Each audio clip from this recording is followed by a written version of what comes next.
MGY 005 पाठ्यक्रम का पहला क्वेश्चन है, महान ज्योतिर्विद आर्यभट्ट का संक्षिप्त परिचय लिखिए।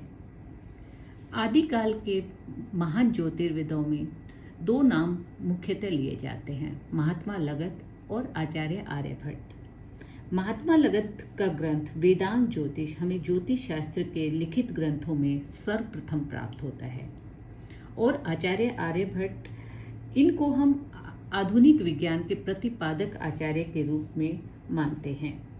आर्यभट्ट ऐसे विद्वान हुए हैं जिन्होंने गणित और खगोल विषय पर अनेक सूत्र दिए और इन्हीं सूत्रों के अनुसार ज्योतिष और खगोल ज्ञान में एक क्रांति आई और इनके सूत्रों के आधार पर ये अनेक शोध कार्य हुए और इनके सूत्रों को आज भी डिकोड कर पाना एक आसान काम नहीं है। आर्यभट्ट का जन्म 21 मार्च 475 ईस्वी में कुसुमपुर नामक स्थान पर हुआ, जो कि कुसुमपुर जिसको कि हम पाटलिपुत्र पटना के रूप में जानते हैं। आर्यभट्ट के ग्रंथों में 3 ग्रंथ माने जाते हैं। इनका पहला ग्रंथ है आर्यभट्टियम, आर्य सिद्धांत और अलनंद। इनमें से आर्यभट्टियम ही ऐसा ग्रंथ है जो कि जिसकी कंप्लीट हार्ड कॉपी उपलब्ध है। आर्य सिद्धांत का उल्लेख उनके बाद के आचार्यों ने अपने ग्रंथों में किया है। इसके केवल 34 श्लोक ही उपलब्ध हैं। अलनंद का जिक्र महान भारतीय पारसी विद्वान और महान भारतीय इतिहासकार अल बरूनी ने अलनंद के नाम से इस ग्रंथ का उल्लेख किया है, जो कि आर्यभट्ट ने ही लिखा है, लेकिन इसका हमें संस्कृत नाम नहीं पता। तो आर्यभट्टियम ग्रंथ की रचना के बारे में आर्यभट्ट स्वयं अपने इस ग्रंथ के काल क्रियापाद के 10वें श्लोक में कहते हैं कि कलयुग के 60 वर्षों की 60 आवृत्ति, ये श्लोक है। इस श्लोक में आचार्य आर्यभट्ट कहते हैं कि कलयुग के 60 वर्षों की 60 आवृत्ति बीत जाने पर तथा 3 युग सतयुग, त्रेता और द्वापर के भी बीत जाने पर जब हमने आर्यभट्टियम ग्रंथ की रचना की, उस समय मेरी उम्र 23 साल थी। तो इस श्लोक के माध्यम से आर्यभट्ट ने अपनी उम्र के बारे में भी बताया है, अपनी डेट ऑफ बर्थ के बारे में भी बताया है। इससे हम कैलकुलेट करें तो इनकी डेट ऑफ बर्थ जो है वो 21 मार्च 475 बनती है और इन्होंने 23 वर्ष की अल्प आयु में आर्यभट्टियम नामक ग्रंथ की रचना की। अब आर्यभट्टियम जो ग्रंथ है वह 4 पादों में विभक्त है। इसमें टोटल 121 श्लोक हैं और यह 4 पादों में विभक्त है, गीतिका पाद, गणित पाद, काल क्रियापाद और गोल पाद। आचार्य गीतिका पाद के पहले श्लोक में ही कहते हैं कि परब्रह्म को नमस्कार करके कहते हैं कि मैं आर्यभट्ट, अर्थात आचार्य ने अपने नाम का जिक्र भी अपने इन श्लोकों में किया है। नाम की क्लैरिटी दी है कि मैं आर्यभट्ट गणित पाद, काल क्रियापाद और गोल पाद सहित इस ग्रंथ की रचना करता हूँ। ठीक है, तो आर्यभट्टियम में टोटल 121 श्लोक है, जिसमें कि गीतिका पाद सबसे छोटा है। इसमें 13 श्लोक है।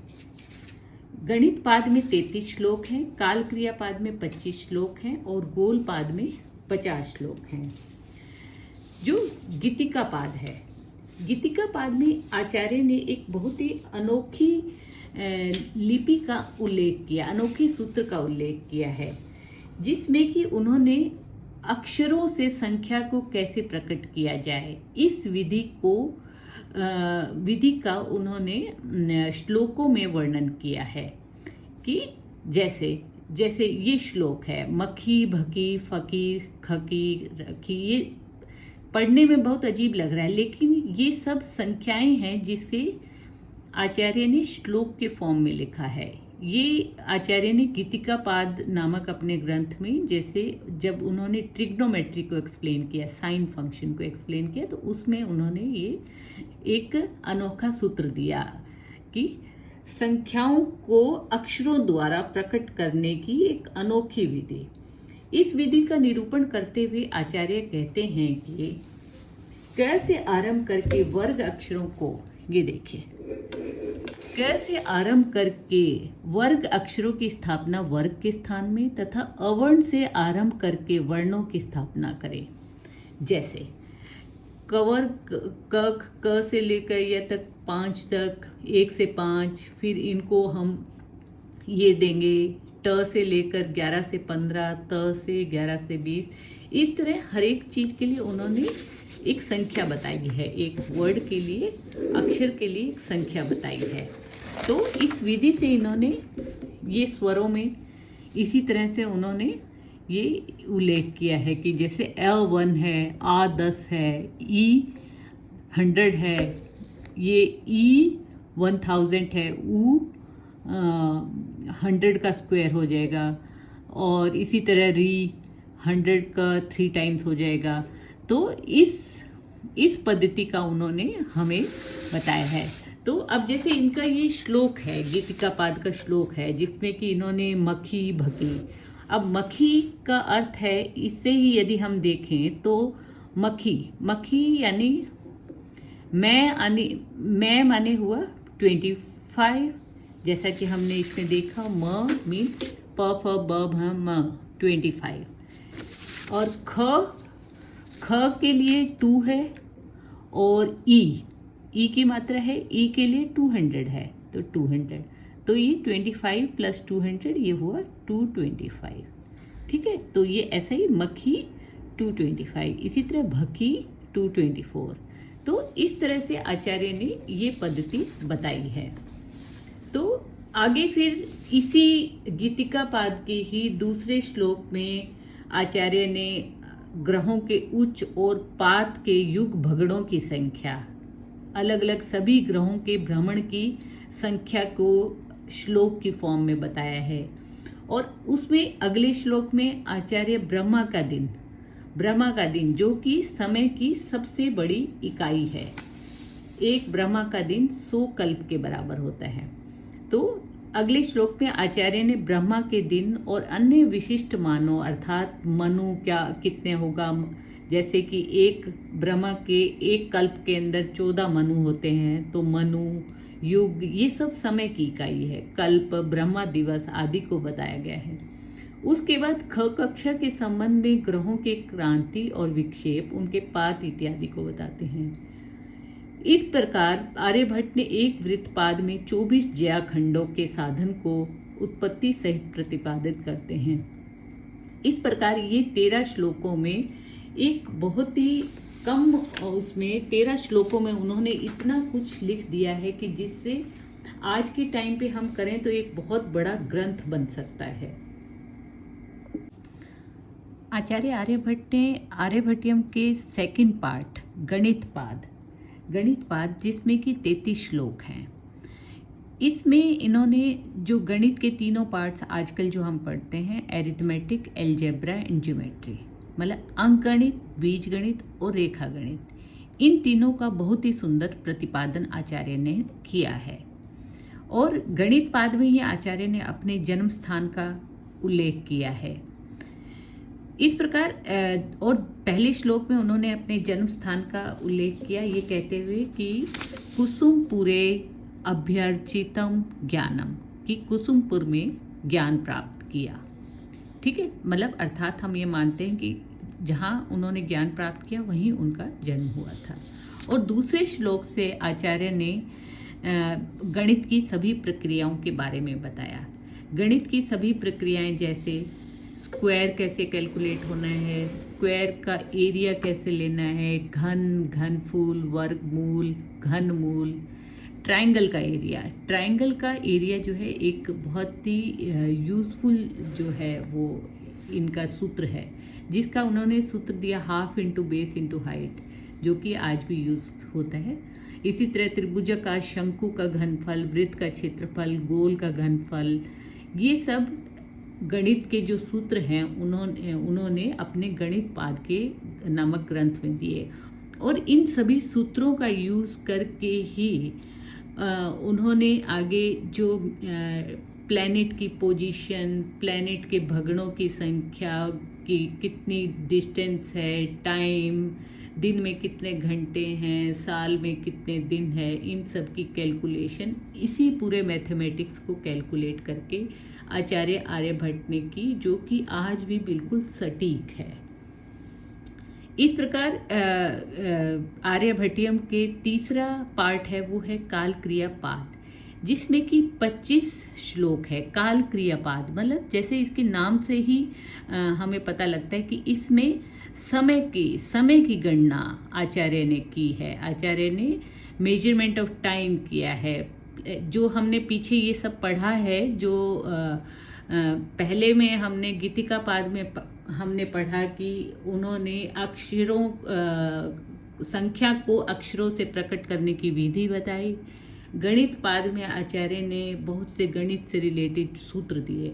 अब उन सूत्रों का इस्तेमाल करके काल क्रियापाद में आचार्य ने टाइम को मेजर करना बताया, प्लैनेट्स की पोजीशन बताई, और हमें डेज ऑफ वीक कैसे काउंट करने हैं वो सब बताए। तो आचार्य ने जो इसमें यूज किया है वो भू केंद्रिक स्थिति का यूज किया है।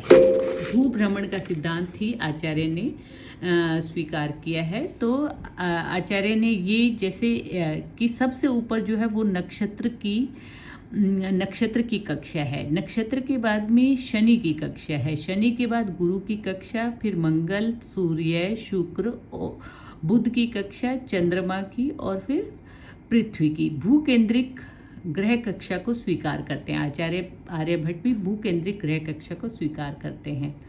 तो इस प्रकार आचार्य आर्यभट्ट ने काल के जो विशाल अंग है सभी उनको बताते हैं। जैसे सबसे बड़ा काल का अंग है कि एक दिन ब्रह्मा का जो हम मानते हैं, जैसे महायुग, कल्प इत्यादि। यहाँ आर्यभट्ट यहाँ पर महायुग का मान अन्य आचार्यों की भांति 43,20,000 वर्ष स्वीकार करते हैं, परंतु इसकी व्यवस्था को अन्य आचार्यों से भिन्न मत में स्थापित करते हैं। आचार्य आर्यभट्ट युगों के विभाजन बराबर करते हैं। तो अन्य आचार्य 1000 महायुग का एक कल्प मानते हैं, वहीं आर्यभट्ट 1008 महायुग का एक कल्प का मान स्वीकार करते हैं। इस प्रकार आचार्य आर्यभट्टियम पुस्तक में गोलपाद, जो कि चौथा पार्ट है गोलपाद में आर्यभट्ट ने 50 श्लोक दिए हैं, और इसके पहले श्लोक में आचार्य आर्यभट्ट कहते हैं कि नाड़ी वृत्त के उत्तर में मेष आदि 6 राशियां हैं और उसके दक्षिण में तुला आदि 6 राशियां हैं। ठीक है, इसमें आचार्य आर्यभट्ट ने इनकी प्लैनेट्स के मोशन के बारे में बताया है, प्लैनेट्स की गति के बारे में बताया है। जो पीछे हमने सूत्र पहले और दूसरे पार्ट में तीसरे पार्ट में हमने देखे, उनका यूज जो है आचार्य ने गोलपाद में करके और प्लैनेट्स के मोशन के बारे में बताया है।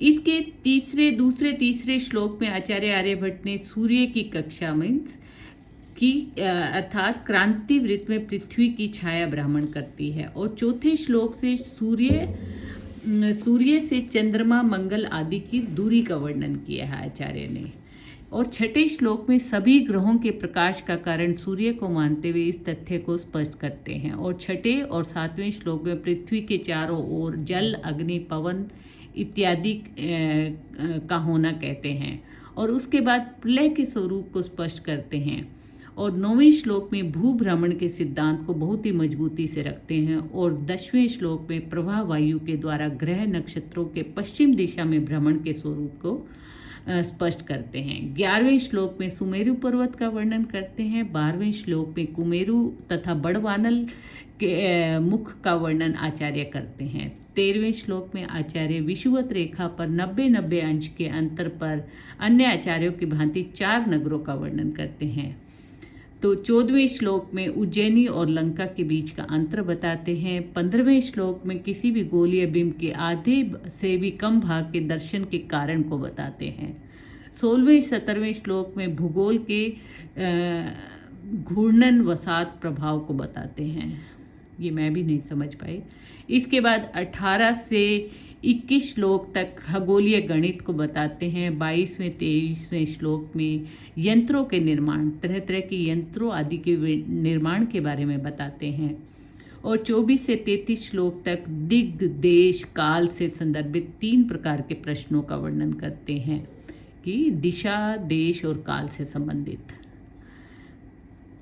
इस प्रकार आचार्य मतलब इसके अंदर ग्रहण के बारे में भी, चंद्रमा के ग्रहण और ग्रहण के स्वरूप के बारे में भी 37 से 48 श्लोक में सूर्य और चंद्रमा के ग्रहण के बारे में भी बताते हैं, जो कि बहुत ही महत्वपूर्ण है। और 49वें और 50वें श्लोक में ग्रंथ के महत्व को स्पष्ट करते हुए इस अध्याय की समाप्ति करते हैं। इस प्रकार एक आर्यभट्टियम एक उत्कृष्ट ग्रंथ है, जिसको कि आज की डेट में भी साइंटिस्ट डिकोड कर पाना और उसके सूत्रों को समझ पाना एक बहुत ही कठिन कार्य है। आचार्य आर्यभट्ट का भारतीय ज्ञान परंपरा का योगदान हम नेक्स्ट पार्ट में पढ़ेंगे।